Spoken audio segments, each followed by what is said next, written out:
오늘 말씀의 제목은 문제를 뛰어넘어 믿음으로 사는 삶. 문제를 뛰어넘어 믿음으로 사는 삶이 무엇인가?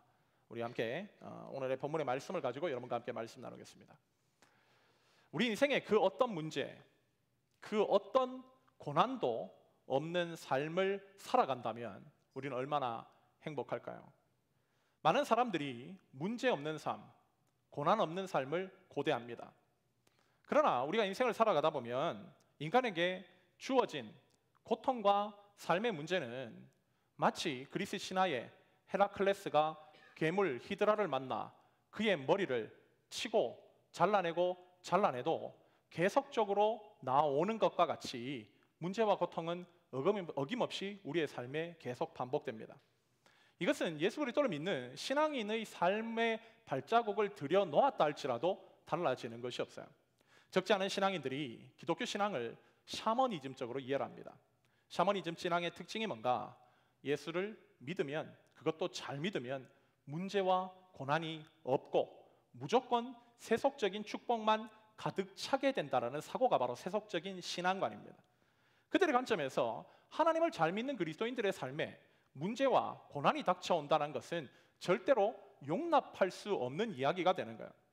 그러나 기독교 신앙의 가장 큰 특징은 우리 각자의 생각을 믿는 것이 아니라 하나님께서 당신의 뜻을 계시해 주신 하나님의 말씀을 통해 하나님의 뜻을 받아들이는 것입니다. 성경을 통해 보면 이들 각자의 판단과는 달리 믿음의 사람들은 삶의 연단을 그것도 참으로 많이 받았던 사람들입니다. 우리가 너무나 잘 알고 있는 아브라함을 비롯하여 오늘 본문에서 보고 있는 야곱, 요셉도 그랬고 모세, 다윗, 그리고 심지어 예수님의 제자들과 사도 바울도 고난과 삶의 문제들의 연속 가운데 살았던 사람들입니다. 하나님께서는 그들의 삶에 여러 가지의 문제들과 고난을 주시면서 그 문제들을 통해 그들을 하나님의 사람으로 더욱더 깊이 아름답게 다듬어 가셨어요. 그러기에 우리가 반드시 기억해야 할 것은 하나님을 잘 믿는 성도라도 삶의 문제, 고난은 주어질 수 있다는 것입니다. 우리가 그 사실에 충격을 받기보다는 삶의 문제, 고난을 통해 하나님께서 우리에게 무엇을 이루려고 하시고 어떠한 목적으로 우리를 다듬어 가기를 원하시는지 그 하나님의 뜻을 헤아려야 된다는 것입니다. 그때 하나님께서 우리의 삶의 문제를 통해 우리의 삶을 보다 영적으로 성숙하게 하시려고 하는 하나님의 뜻과 의지를 더 깊이 발견할 수 있게 돼요. 20세기 최고의 변증가라 부르는 C.S. 루이스는 그의 책을 통해서 하나님께서 우리에게 주시는 고난은 하나님의 메가폰이라는 굉장히 유명한 말을 남겼습니다. 평소 자기 머리를 의지하며 살아가는 사람도 삶의 고난과 어려움이 닥치면 가슴의 소리를 듣게 됩니다.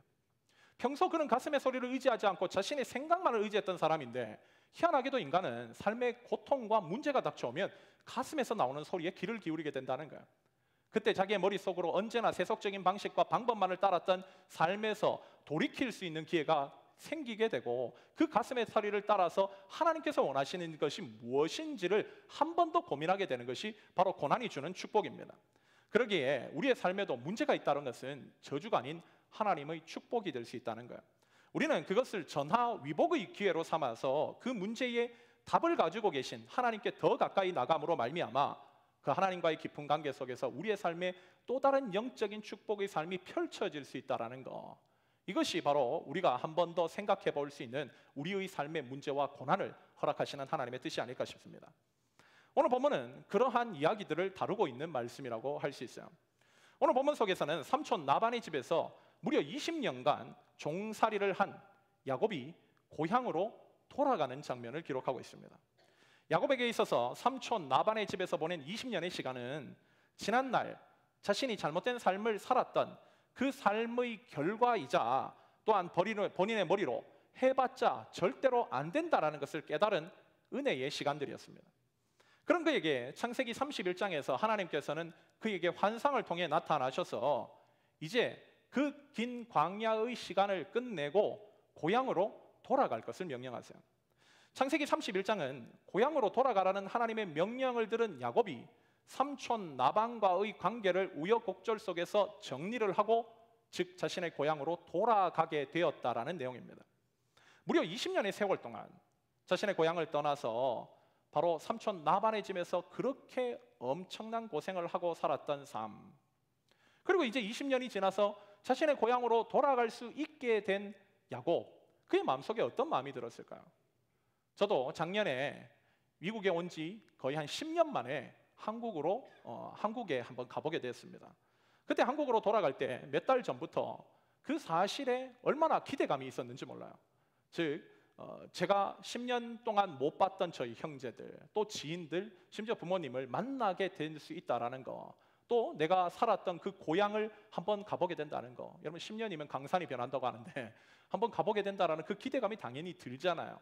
보통 이렇게 고향을 떠나면 고향에 대한 그리움이 있기 마련입니다.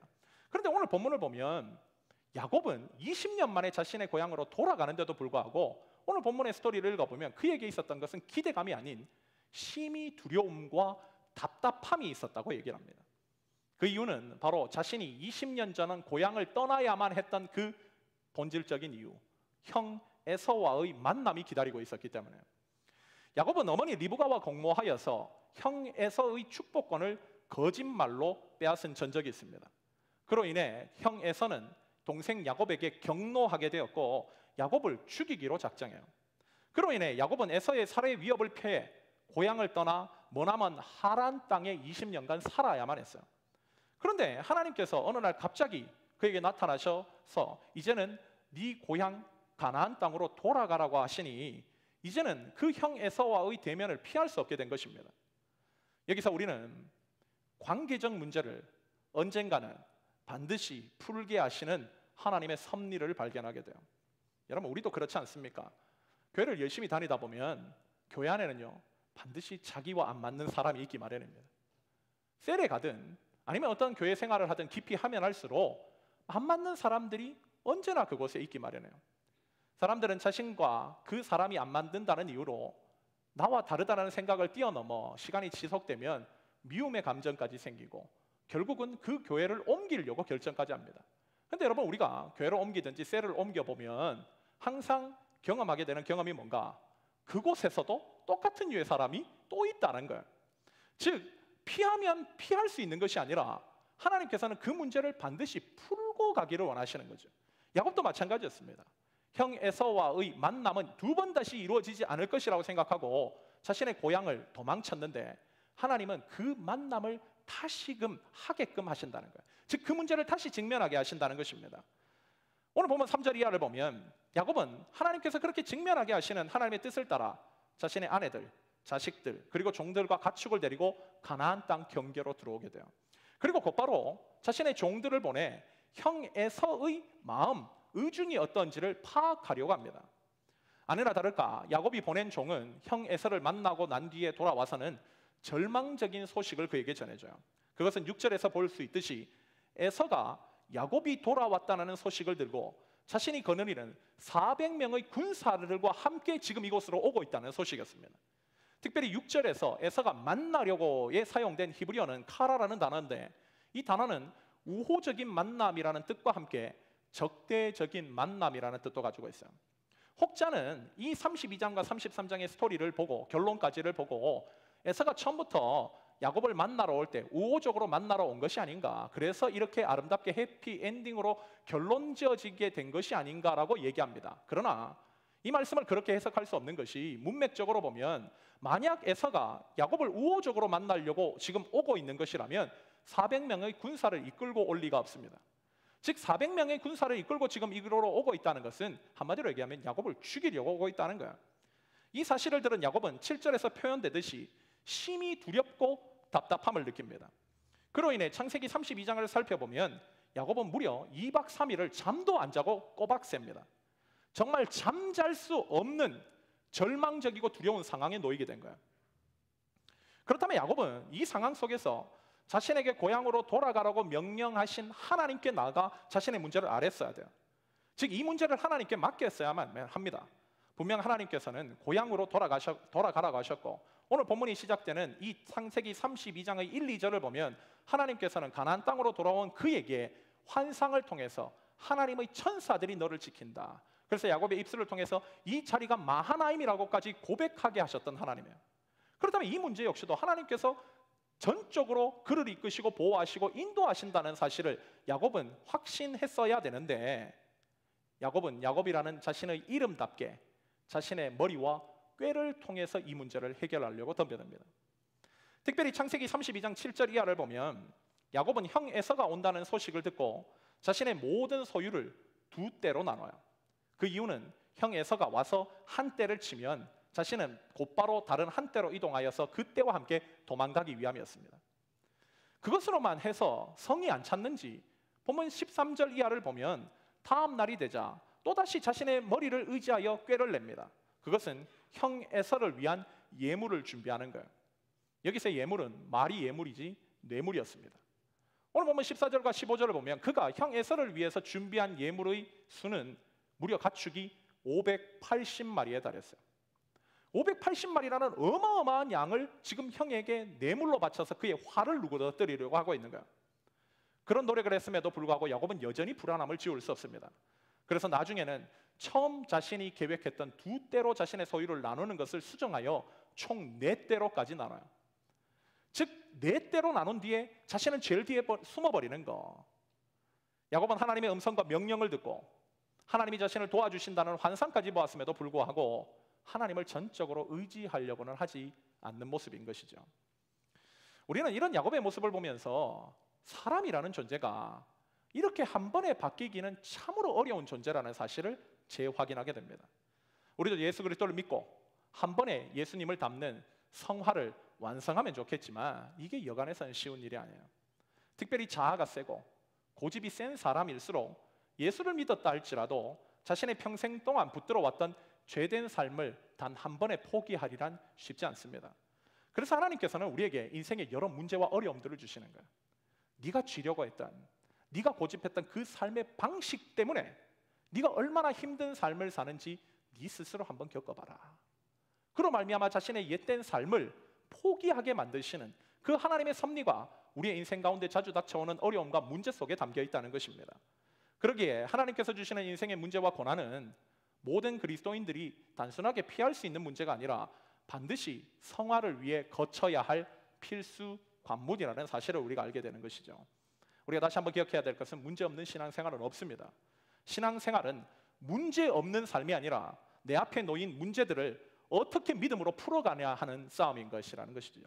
그렇다면 오늘 본문을 통해서 우리도 인생의 여러 문제들을 만나고 또한 만나게 될 것인데 그때 어떻게 해야 문제를 뛰어넘어 믿음으로 참된 축복의 삶, 참된 평안의 삶으로 들어갈 수 있는지 오늘 본문에 나타난 야곱의 삶을 중심으로 두 가지로 여러분들과 함께 나눠보고자 합니다. 첫째로 내 생각, 내 경험, 내 방법을 버리고 하나님의 뒤를 따를 때에 우리의 삶의 문제는 풀린다는 거예요. 내 생각, 내 방법, 내 경험을 의지하고는 우리의 신앙생활에 문제가 풀리는 그 대역사를 경험할 수 없다는 것입니다. 야곱은 지난 이틀 동안 밤에 한숨도 못 자고 이런저런 꾀를 내었어요. 그런데도 그의 마음속에는 평안이 없습니다. 당연한 것이지 않습니까? 평안과 자유는 하나님을 믿는 그분을 온전히 신뢰하는 그 신뢰 속에서 하나님께서 위로부터 주시는 것이 평안과 자유인데 이렇게 인간적인 방법을 세워놓고 하나님께서 주시는 평안과 자유를 경험한다는 것은 한마디로 어불성설인 것이죠. 이런 상황 속에서 야곱은 그 유명한 야복강 씨름을 경험하게 돼요. 이 내용은 여기 있는 모든 분들이 주일학교만 나왔으면 수차례나 들어봤을 성경의 유명한 내용입니다. 즉 하나님의 사람과 야곱이 야복강에서 밤새도록 씨름을 했고 야곱이 그 하나님의 사람을 날이 새도록 놓아주지 않아서 야곱에게 그 하나님의 사람이 축복하면서 새 이름을 즉 이스라엘이라는 이름을 지어줬다는 내용입니다. 오랫동안 이 내용은 하나님께 강청하면 들어주신다, 지성이면 감천이다, 소나무 한 그루 뽑으면 네 기도 응답받는다 라는 식으로 해석되어 왔습니다. 그렇다면 과연 이 말씀을 이렇게 해석해도 무관한 것일까? 오늘 말씀을 통해 우리는 다시 한번 확인해 볼 필요가 있습니다. 저는 학생회 때 아직도 잊지 못하는 기억이 하나 있는데요. 그것은 그 당시에 학생회 전도사님이 기도발이 속된 말로 좀 뜨거웠던 분이에요. 그래서 제가 한 중학교 2학년, 3학년 때로 기억하는데 저희 중등부 애들을 데리고 항상 대구에 있는 그 팔공산이라는 아주 큰 산이 있는데 거기에 하나 기도원이 있었어요. 그쪽으로 항상 저희를 데리고 가셨어요. 이 어렸을 때부터 기도를 배워야 된다고. 제가 그렇게 기도원을 그 전도사님을 따라 올라갈 때면 저와 친한 주변의 집사님들은 항상 이렇게 얘기했습니다. 너 이번에 올라가면 소나무 한 그루 뽑고 내려와라. 그래야 네 기도 응답받는다. 뭐 이런 얘기였어요. 저는 그 조언을 그렇게 당연히 해야 되는 것으로 어린 나이에 받아들였습니다. 그래서 기도원 올라갈 때 한 번은 내가 이번에는 진짜 소나무 한 그루 뽑아야지. 그래서 내 원하는 거 꼭 응답받아야지 라는 마음으로 올라갈 때부터 그 기도원 주변에 있는 만만한 소나무를 찾기 시작했어요. 근데 여러분들 알다시피 소나무가요, 웬만한 기도원 근처에 심겨져 있는 이 조경수적인 소나무는요 어마어마하게 큽니다. 이 웬만한 그냥 나무, 좀 작은 나무라고 얘기했으면 오히려 좀 마음이 편했을 건데 소나무예요, 하필이면. 그래서 제가 기도원에 올라가서 우리 학생애들끼리 기도를 하는데 저만 기도 응답 받아야 되니까 그 무리에서 떨어져 나와서 저한테 만만한 소나무를 찾아다니기 시작했어요. 그리고 우여곡절 속에서 좀 만만해 보이는 소나무를 찾았습니다. 근데 여러분들 산에 가면 한국의 소나무들은 알다시피 아무리 만만해 보여도 뿌리가 굉장히 깊게 나 있습니다. 심지어 땅에 다 드러나 있을 정도로 튼튼한 뿌리들이 가득해요. 제가 그것을 붙들고 기도를 하기 시작했는데요, 그럼 뽑혔을까요? 꿈쩍을 안 하는 거야. 이걸 뽑아야지 제가 응답받는데. 그래서 제가 어디까지 했냐면 멀리 뛰어가서 뛰어오는 그 속도로 날라차기까지 해가지고 그걸 쓰러뜨려 보려고까지 했어요. 도저히 뽑히질 않는 거예요. 저 안에 그때 느꼈던 그 감정이 아직도 기억이 나는데요, 한마디로 절망감이었습니다. 아, 나는 소나무를 뽑을 수 없구나. 나에게는 그런 능력이 없구나. 믿음이 없구나. 고로 하나님께서는 내 기도를 들어주실 리가 없어. 내려오는 내도록 절망감에 사로잡혀 있었던 그것이 저의 기억입니다. 그런데 제가 말씀을 읽고 나서부터 여러분들에게도 자주 설명했듯이 제가 고3 때 예수님을 만나고 대학 때 하나님의 말씀을 묵상하면서 느끼게 된 것이, 그동안 오늘 본문을 중심으로 한 이런 말씀들이 과연 소나무를 뽑으면 응답받는다, 지성이면 감천이다, 강청하면 하나님도 포기하고 들어주신다라는 말씀으로 해석할 수 있느냐의 문제였습니다. 오늘 본문을 보면 이 해석을 위해서는 오늘 본문을 통해서 하나씩 좀 살펴볼 필요가 있는데요, 오늘 본문을 해석하기 위해서는 먼저 이 말씀의 서두격인 23절부터 24절의 시작이 어떻게 되고 있는지를 한 번씩 살펴볼 필요가 있어요. 특별히 23절과 24절을 보면 세 단어가 히브리 단어의 발음상 유사성을 가지고 있는 단어라는 것을 우리가 확인합니다. 특별히 먼저 야곱이라는 히브리어 단어가요, 야코브라는 단어입니다. 야코브. 그리고 야복강이라는 단어가 야보크라는 단어예요. 그리고 마지막으로 씨름하다라는 히브리어는 아바크라는 단어입니다.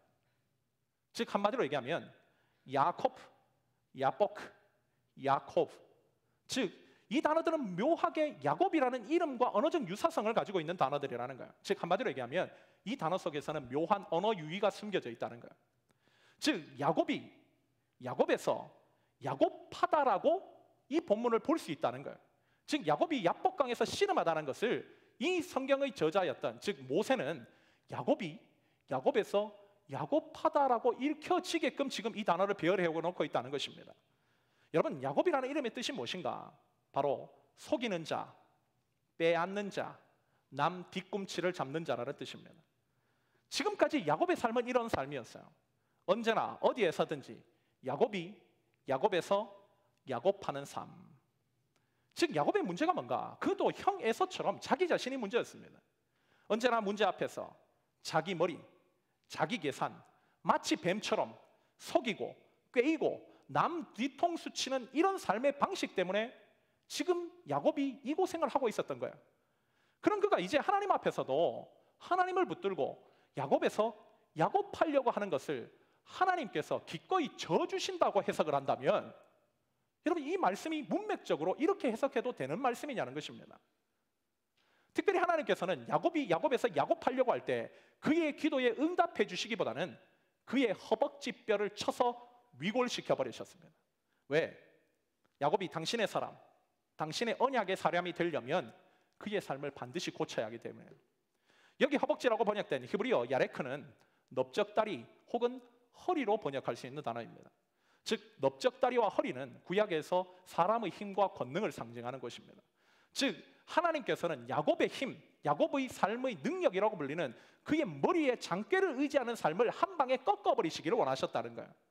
물론 이 꺾음은 그의 삶을 저주하기 위한 꺾음이 아닌 그의 삶을 치료하기 위한 꺾음이었던 것이죠. 하나님께서는 27절을 통해 그의 이름을 이렇게 물으십니다. 우리가 본문 32장 27절을 우리 한 목소리로 함께 읽도록 하겠습니다. 함께 읽겠습니다. 시작. 그 사람이 그에게 이르되 내 이름이 무엇이냐? 그가 이르되 야곱이니이다.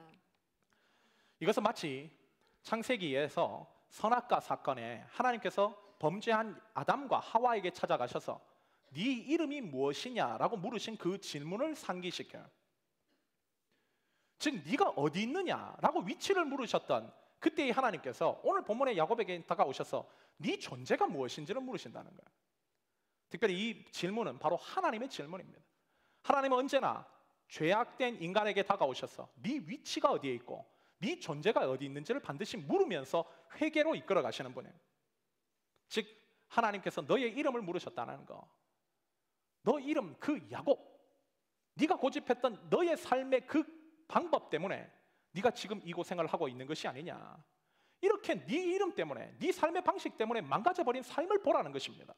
그리고 그에게 28절을 통해 그 이름을 버릴 것을 말씀하세요. 오늘 본문 28절입니다. 한 번 더 읽겠습니다. 시작. 그가 이르되 내 이름을 다시는 야곱이라 부를 것이 아니요 이스라엘이라 부를 것이니 이는 내가 하나님과 및 사람들과 겨루어 이겼음이니라. 네가 하나님의 백성다운 삶을 살고자 한다면, 네가 축복된 삶을 살고자 한다면 더 이상 그 삶의 방식으로 살아서는 안 된다는 거예요. 그리고 하나님의 백성으로 살아가야 할 그 백성들이 삶이 담긴 방식, 그 삶의 방법이 담긴 이름을 그에게 붙여주십니다. 그것이 바로 이스라엘이라는 이름이었어요. 여기 이스라엘이라는 이름은 방금 전에 설명한 대로 하나님과 겨루어 이김이라는 뜻으로 해석되어 왔습니다. 그런데 여러분, 지금까지 우리가 보고 있듯이 문맥상으로 이것을 하나님과 겨루어 이겼다라고 해석하기에 합당한 해석이냐는 것입니다. 이것을 우리가 다시 한번 살펴볼 필요가 있다는 거예요. 여기 이스라엘이라고 적혀 있는 단어는 한 단어가 아닌 두 단어가 합쳐진 합성어입니다. 즉 엘이라는 단어와 사라라는 단어의 합성어예요. 엘이라는 단어는 하나님을 얘기합니다. 여러분 너무나 잘 알고 계신 단어인 것이죠. 두 번째로 사라라는 것을 해석하는 것인데, 오늘 하나님과 겨루어 이김이라고 해석해 놓은 사람들은 이 사라라는 단어를 싸우다로 해석한 거예요.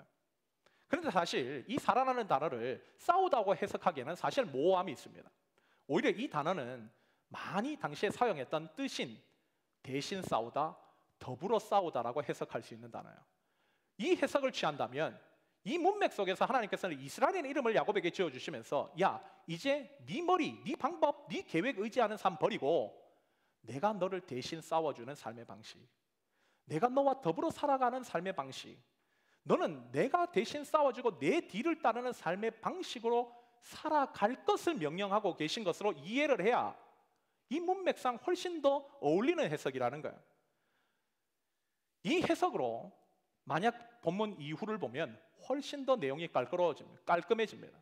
특별히 이 일로 말미암아 야곱은 자신의 삶의 방식을 33장부터 버리기 시작해요. 33장에서 나타난 그의 변화된 삶의 가장 극명확한 모습은 33장 3절 이후를 보면 그는 자신이 그 소유 뒤에서 숨었던 그 두렵고 비겁한 삶의 방식을 버리고 앞으로 나오기 시작합니다. 즉 그들의 무리 앞으로 나와서 형을 맞아들이기 시작한다는 거야. 무엇을 얘기하는가? 그의 믿음의 관점이 바뀌었다는 거야. 이제는 나는 더 이상 숨어 있지 않는다는 거야. 하나님이 나를 대신하여 싸워주실 것이고 나는 하나님 뒤를 따르는 삶의 방식을 선택할 것이기에 하나님이 모든 문제를 풀어주실 것을 믿는 믿음으로 그는 담대함이 생겨버렸습니다. 그리고 형 에서와의 만남을 가지고 있는 즉 33장 4절의 기록을 보면 그의 놀라운 변화의 역사들을 우리가 살펴볼 수 있게 돼요. 특별히 33장 4절을 우리 한 번 더 한 목소리를 읽어보도록 하겠습니다. 33장 4절입니다. 함께 읽겠습니다. 시작. 에서가 달려와서 그를 맞이하여 안목 목을 그와 맞추고 서로 우니라. 여기 주어를 한번 주목해 보십시오. 여기 주어는 야곱이 아닙니다. 즉 이 관계의 문제를 적극적으로 풀고 있는 사람은 야곱이 아닌 에서였다는 거예요. 에서가 달려왔다. 에서가 그를 얼싸안았다. 에서가 그와 목을 교차했다. 에서가 그와 입을 맞추었다. 그리고 서로 울었다라고 직역할 수 있는 히브리 문장입니다. 즉 야곱이 지금 이 에서와의 문제를 해결하기 위해서 적극적으로 나서고 있는 것은 야곱이 아닌 에서였음을 지금 성경이 보여주고 있는 거예요. 무엇을 말씀하는 것인가? 즉 이스라엘의 방식, 하나님께 자신의 삶의 문제를 맡기고 하나님의 방식을 따랐더니 하나님께서 이 문제를 풀고 계시다는 것을 보여주는 것이죠. 즉 하나님께서 나서 주시니, 하나님께서 대신 싸워 주시니 야곱에게 있었던 평생에 꼬인 문제가 풀려지는 대역사가 펼쳐지더라는 것입니다. 여러분, 이게 신앙입니다. 오늘 우리에게 이 말씀을 주시는 이유가 뭔가? 바로 하나님께서 우리 각자에게도 물으시는 질문이 있는 거야. 얘야, 너희도 혹시 너희의 삶에 지금 풀리지 않는 문제가 있다면, 너희의 삶에 고난이 있다면, 그것은 혹시 네가 지금까지 나 아닌 너희의 생각, 계획, 방식을 붙들고 살아온 그 삶의 방식 때문에 생긴 것은 아니니, 내가 대신 너를 위해서 싸워주신다는 그 믿음을 갖지 못해 너가 결국 의지하고자 붙들고자 하는 것들 때문에 네 인생의 문제가 꼬인 것은 아니니 하나님께서 우리의 삶을 돌아보기를 원하신다는 거야.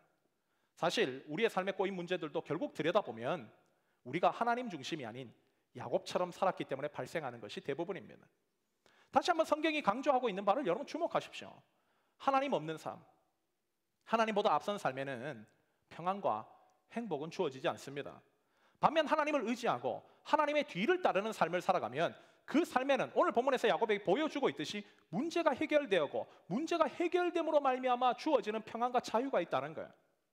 그러기에 우리가 속히 선행해야 될 문제가 뭔가? 바로 내 머리, 내 계획, 내 방식을 버리는 것입니다.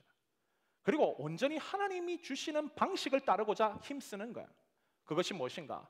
바로 기도의 자리, 말씀의 자리, 예배의 자리에서 말씀하시는 하나님의 방법, 하나님이 포기하라고 성령님께서 우리의 마음을 두드려 가시면서 말씀하고 있는 그 잘못된 삶, 그것을 버리고 하나님께서 원하시는 삶의 자리를 적극적으로 지키려고 하는 거, 그때 우리의 삶에는 오늘 본문에서 보여주고 있듯이 야곱의 문제도 푸시는 하나님께서 우리 각자의 삶의 문제도 풀어주신다는 거, 그것이 바로 오늘 본문이 우리에게 주고 있는 첫 번째 메시지입니다.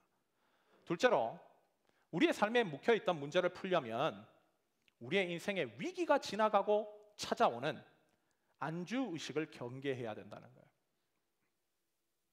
우리의 삶에 가장 영적으로 부담스럽고 위협하게 만드는 것이 뭔가? 바로 영적인 안주의식이라고 저는 생각합니다. 오늘 보면 16절 이하는, 즉 33장 16절 이하는 에서와의 문제가 해결된 야곱이 그 이후 어떤 선택을 하였는지를 보여주고 있는 말씀이에요. 사실 야곱은 가나안 땅에 들어와서 제일 먼저 해야 할 일이 있었습니다. 그것은 무엇인가? 바로 창세기 28장 10절으로 돌아가 보면 하나님 앞에 그가 서원한 내용이 하나 있었어요. 그것이 바로 베델 서원이라고 합니다. 하나님께서는 처음 야곱이 이삭과 리브가 자신의 부모 집을 떠나서 도망칠 때에 한 곳에서 뻗어 있는 그에게 다가오셔서 그의 꿈을 통해서 하나님께서 너를 지키신다라는 사실을 보여주신 이야기가 있습니다. 그것이 우리가 지난주에 살펴본 내용인데요. 그때 하나님께서 자신에게 꿈을 통해서 내가 너를 지킨다, 내가 너를 보호한다, 이 땅으로 돌아올 때까지 내가 너를 떠나지 않겠다라는 그 말씀을 주신 하나님 앞에 야곱은 너무 감사해서 그곳에 제단을 쌓고 예배를 드립니다. 그리고 이름까지 그곳을 바꿔서 불러요. 그것이 바로 베델이라는 이름이거든요. 베델이라는 이름의 뜻은 하나님의 집이라는 이름입니다. 그리고 하나님 앞에 서원하기를, 내가 하나님 이곳으로 돌아오게 된다면 그때 하나님 앞에 내가 이곳으로 다시 와서 제일 먼저 하나님 앞에 예배를 드리고 내 소유 전체의 10분의 1을 하나님 앞에 바치겠습니다 라고 서원을 했습니다. 그렇다면 지금 이 문제를 풀어주셨고 가나안 땅으로 들어와서 지금 형통한 삶을 허락해 주시고 계신 하나님 앞에 감사한 마음으로 제일 먼저 야곱이 해야 될 일은 무엇인가? 베델로 가는 거예요. 그리고 자신의 서원했던 서원의 내용을 이행하는 것입니다. 그런데 오늘 보면 16절 이하를 보면 이 어디에도 베델로 지금 야곱이 향하고 있다라는 내용이 기록되어 있지 않다는 거예요.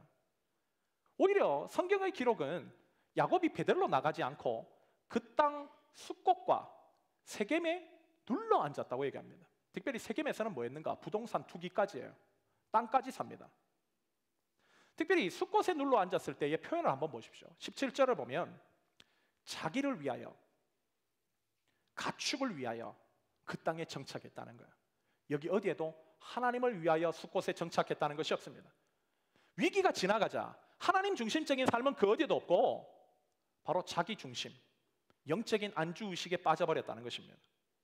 여러분, 지난번에도 한번 얘기했지만 신앙인들에게 있어서 영적인 안주의식은요, 최악수입니다.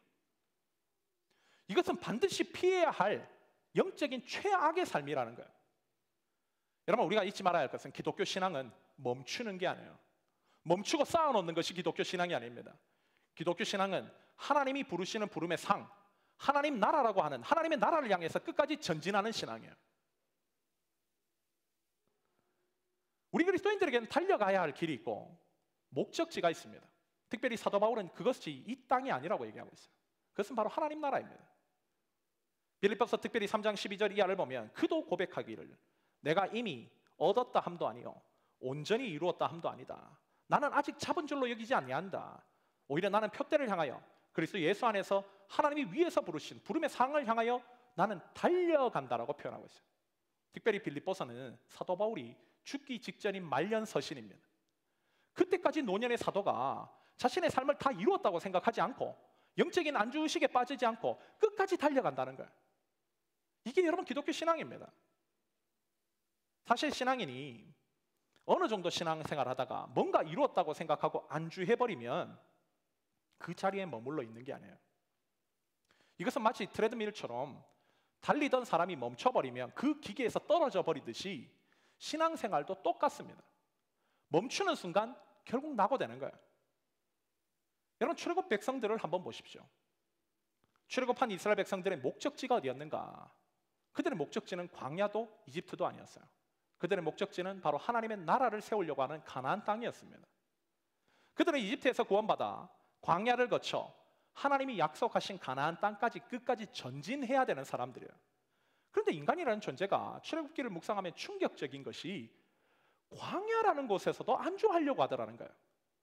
하나님께서는 광야에 만나와 메추라기와 반석에서 터져나오는 물까지 허락하셨습니다.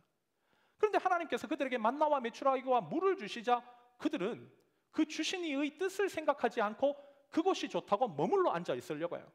특별히 모세가 죽기 전에 썼던 신명기, 즉 모세의 유언이라고 불리울 수 있는 말씀을 보면 시작부터 뭐라고 얘기하는가? 야, 너희 이 산에서 머무른 지 너무 오래됐어. 빨리 떠나. 이게 신명기의 시작입니다. 머물러 있으려고 한다는 거예요. 계속 멈춰 있으려고 한다는 것입니다. 여러분, 출애굽 백성들에게 하나님께서 물도 주시고 만나도 주시고 메추라기도 주신 목적이 뭘까요? 이유가 뭘까요?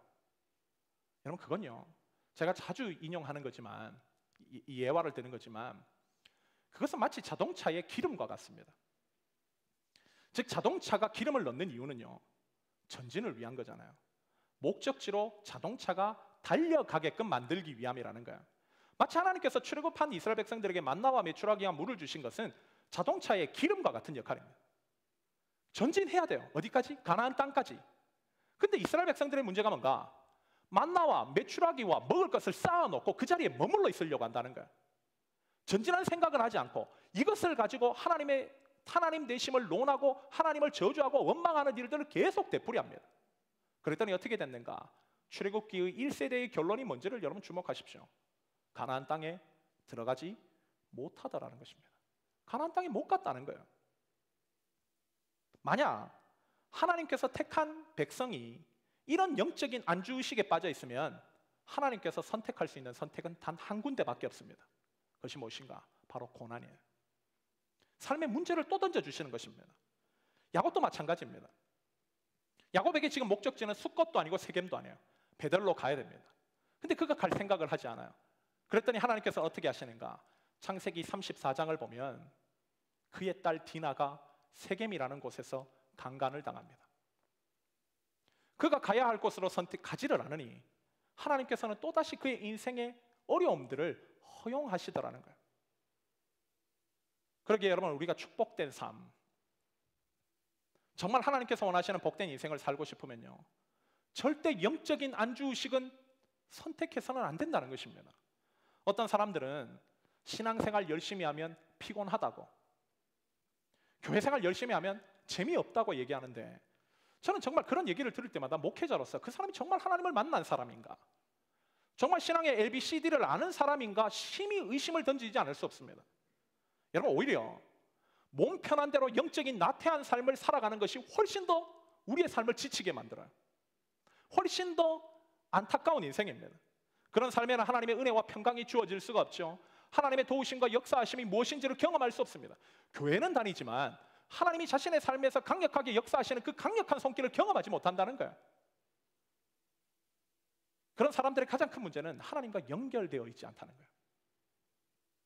특별히 이사야서를 보면 이사야가 하나님을 믿는 신앙의 핵심 능력이 무엇인지, 하나님께서는 당신과 연결되어 있는 사람들에게 어떤 능력을 베푸시는지를 이사야 40장 29절부터 31절을 통해 이렇게 표현합니다.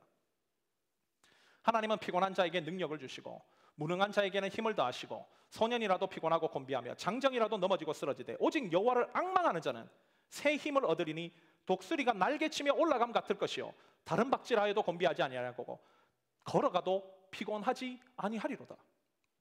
여러분, 이것이 하나님과 연결되어 있는 신앙인들이 발견할 수 있는 하나님의 능력이자 하나님의 축복입니다. 여기 어디에 열심히 한다고 지쳐버린 삶이 어디 있습니까? 여기 어디에 하나님께 연결되어 있다고 재미없다는 소리가 어디 있어요? 날마다 하나님께서 자신을 붙들고 계시고 역사하시는 능력을 날마다 경험하는 삶인데, 이것이 진짜 축복이지 않습니까? 그런데도 안타까운 것은 뭔가 신앙을 자신이 원하는 어떤 목적하는 바를 이루고 얻기 위한 것으로만 이해를 한 나머지 뭔가 얻었는지 안 얻었는지, 아니면 얻으려고 하는지 안 얻으려고 하는지에 따라서 신앙의 앞뒤가 달라지는 경우가 너무나 많이 있다는 거예요. 예를 들어서 결혼을 갈망하는 사람이 결혼을 갈망할 때까지는 신앙생활 열심히 합니다. 근데 결혼에 꼴이 나는 순간부터 가정 중심적으로 살아야 된다고 신앙생활을 뒷전으로 두는 사람이 의외로 많아요. 청춘 남녀가 교회 안에서 자기의 짝을 찾기 전까지는 교회생활 열심히 합니다. 그러나 자신이 원하는 이성이 없다든지 아니면 짝과의 연결이 되지 않는 순간부터 신앙생활을 대충 하는 경우도 한둘이 아니에요. 신분에 문제가 있고 재정적인 어려움이 있는 사람이 하나님을 찾다가 그 문제가 해결되는 순간부터 하나님을 믿는 신앙에서 뒤로 멀어지는 경우가 수두룩합니다. 뭘 의미하는 것입니까? 뭘 의미하는 것입니까? 여러분, 부자 청년이 예수님께서 말씀하신 천국행을 버리고 지옥행을 선택했던 그 본질적인 이유가 무엇인지 말씀을 통해 기억하십시오. 특별히 마태복음 19장 21절부터 22절까지를 보면 예수께서 이르시되 네가 온전하고 올자 할진대 가서 네 소유를 팔아 가난한 자들에게 주라. 그리하면 하늘에서 보화가 내게 있으리라. 그리고 와서 나를 따르라 하시니 그 청년이 재물이 많으므로 이 말씀을 듣고 근심하고 가니라. 여러분, 이 청년에게 세상적인 소유가 많아졌다는 것은 분명 축복입니다. 왜 축복인가? 그에게는 기름이 주어졌다는 거예요. 하나님 나라를 향해서 갈 수 있는 기름이 주어졌다는 것입니다. 얼마나 축복이에요. 이제 그 기름을 가지고 전진하면 돼요. 근데 이 청년의 문제가 뭔가? 이 청년은 기름에 만족하고 있는 거예요. 자기 차에 만땅으로 채워졌다는 것이 만족인 겁니다. 차 세워놓고 그 소유를 쌓아놓고 그 소유를 바라보는 것이 자신의 행복이 되어버렸어요. 이 청년의 스토리를 보면 예수님의 말씀을 듣고 근심까지는 합니다. 아, 이게 아니구나. 이게 뭔가 아닌 것 같아. 이런 느낌까지는 받았어요. 그런데 선택은 예수님의 말씀을 선택하지 않아요. 뭘 얘기하는지 아시겠습니까? 즉 내가 한 번의 영적인 안주의식에 빠져버리면 나중에 예수님의 말씀이 들려도 그것이 옳다라고 머리까지는 인정하더라도 삶으로 따르려고 하지 않는다는 거예요. 여러분, 이것이요, 영적인 안주의식을 반드시 버려야만 한, 시작부터 뿌리 뽑아야 되는 가장 근본적인 이유입니다. 이 안주의식을 누가 줍니까? 하나님이 주시는 건가요? 그렇지 않다는 거예요. 우리의 대적 마귀가 심어주는 것입니다. 왜?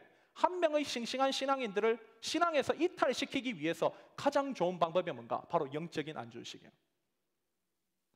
그 싱싱했던 다윗이 밧세바와의 범죄를 범하고 그의 남편 우리아까지 죽이게 되는 그 사건을 기록하고 있는 사무엘하 11장을 한번 보십시오.